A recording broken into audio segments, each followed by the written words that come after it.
સ્પર્ધાત્મક પરીક્ષામાં પૂછાતા પ્રશ્નોમાં એક કોમન પ્રશ્ન છે આકૃતિઓની ગણતરી। અહીં આપણે ત્રિકોણની ગણતરી કરીશું। અહીં તમને એક ત્રિકોણ દેખાઈ રહ્યો છે।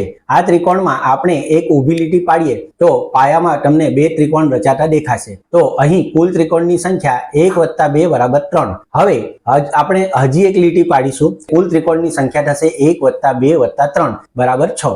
હજી આપણે એક લીટી પાડીશું। હવે આપણે નંબર આપીશું પાયામાં ત્રિકોણને 1 + 2 + 3 + 4। કુલ ત્રિકોણની સંખ્યા થશે 10। આ જ રીતે જેમ તમે વધારાની લીટી ઊભી લીટી મૂકતા જાઓ અને નવા ત્રિકોણ રચાતા જાય તે જ પ્રમાણે પાયામાં તમારે સરવાળો કરતા જવાનો, એટલી તમારી ત્રિકોણની સંખ્યા થશે। હવે ધારો કે આપણે ઉપર એક આડી લીટી પાડીએ છીએ આ મોટા ત્રિકોણમાં, તો હવે નીચે જેટલા ત્રિકોણ રચાશે બરાબર એટલા જ ત્રિકોણ ઉપર પણ રચાશે, અને નીચે 10 ત્રિકોણ રચાશે તો ઉપર પણ 10 ત્રિકોણ રચાશે। આવા જ વિડીયો મેળવવા માટે ચેનલને સબસ્ક્રાઇબ કરો।